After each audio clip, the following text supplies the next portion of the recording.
Rajinlah membaca Al-Quran, semoga tenang dalam hati. Ketika banyak amalan di bulan Ramadan, insya Allah segala dosa akan diampuni.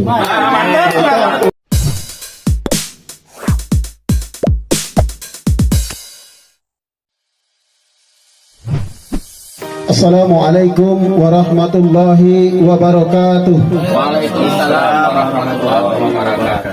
Alhamdulillahirabbil alamin. Puji dan syukur kepada Allah, selawat kepada Nabi. Kita bertemu di acara Pacarku. Jadi kawan-kawan, sahabat Pelanta, pacarku. Tapi sebelum kita jebarkan tentang pacarku, kita ingin berpantun dulu. Boleh? Boleh. Setuju Pak Teguh? Oke. Rajinlah membaca Al-Quran, semoga tenang dalam hati. Ketika banyak amalan di bulan Ramadan, insya Allah segala dosa akan diampuni.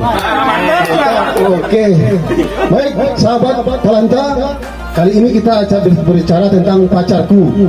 Tapi yang namanya pacarku, ambo mencari ustad-ustadku kalau menang cari itu pacar, inilah kabayang sadinyo, kaganti ya no. Nah, ini itu dong. Jadi pacarku itu adalah pemirsa pencerahan tentang Al-Quran di bulan Ramadan. Kita hadirkan tema yang akan disampaikan oleh Bapak Tengku Iskandar. Silakan Tengku. Assalamualaikum warahmatullahi wabarakatuh. Waalaikumsalam warahmatullahi wabarakatuh. Dalam kehidupan kita ini, kita ada pasang surutnya. Kita ada hidup, ada mati. Dalam perjalanan hidup kita ini, dalam kematian ini, ada dua hal yang akan terjadi di manusia. Ada yang manusia yang mati dan berjalan yang disebut dengan fil illiyin, yaitu mati yang baik, yang akan dibangkitkan Allah Subhanahu wa taala di bumi ini, dimatikan di bumi ini dan menjadi orang-orang yang bertakwa. Ada pula orang yang mati dalam sijin, yaitu mati dalam keadaan buruk, digiring dan masjid Allah Subhanahu wa taala dan dimasukkan ke dalam Allah Subhanahu wa taala. Terima kasih Pak Tengku. Para pemirsa, tadi sudah diwariskan sedikit tentang mati menurut yang baik menurut Bapak Tengku Iskandar. Barangkali ada dari kawan-kawan yang ingin menjelaskan tentang kematian ini atau menambahkan, silakan Buya Gontralis. Terima kasih. Mungkin di sini kami bertanya kepada Ustadz Tengku Iskandar SPDI tentang kematian. Bahwasanya kita ini semuanya pasti mati.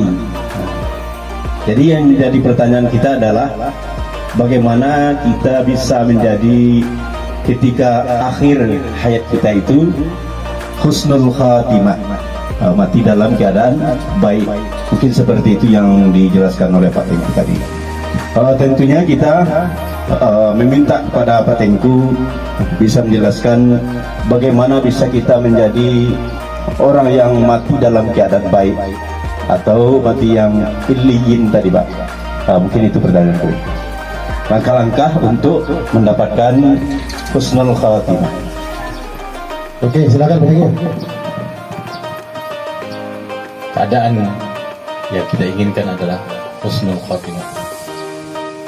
Makanya orang yang ingin mati dalam husnul khatimah, ini sebuah aplikasi kehidupan. Jadi amal-amal yang dia lakukan selama ini memang mengarahkan untuk dia mati dalam keadaan baik. Bila dia selama hidup ini, selama kehidupannya, banyak amal-amal, perbuatan-perbuatan yang mengarahkan untuk kehidupan sengsara dalam kehidupan sijin ini, dan kita bermohon kepada Allah Subhanahu wa taala untuk menjauhi kita dan selalu berdoa kepada Allah Subhanahu wa taala, Allahumma tim ajalna bi husnil khatimah wa la takhtim ajalna bi su'il khatimah. Terima kasih Pak Tengku. Buya Jun atau Buya Hendrina Pinas, silakan. Terima kasih. Sesuai dengan apa yang disampaikan oleh Bapak Tengku tadi tentang kematian, di dalam Al-Quran surah As-Sajdah Allah Subhanahu wa taala berfirman, walau tara izil mujrimuna nakisu ru'usihim inda rabbihim Rabbana abasarna wa sami'na farji'na na'mal salihan inna muqinun. Apakah kamu tidak memperhatikan ketika orang-orang yang berdosa itu menundukkan kepala mereka di hadapan Tuhan? Farji'na na'mal salihan inna muqinun. Kembalikan kami kembali ke atas dunia, kami akan laksanakan apa yang engkau perintahkan. Kan kira-kira seperti itu maksudnya.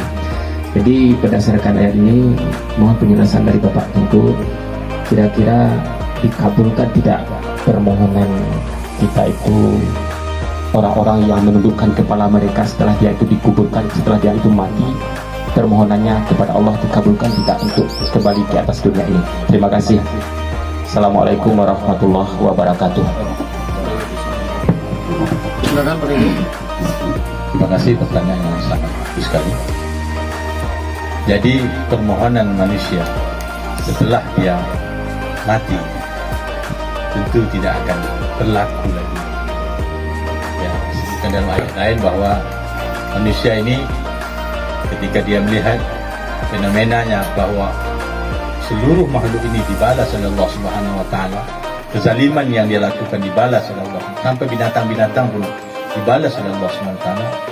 Lalu ketika sudah dibalas semuanya, maka jadilah tanah. Sehingga ketika manusia melihat seperti itu, manusia berkata, kuntu turaba. Ya Allah, kalau gitu kami jadi tanah.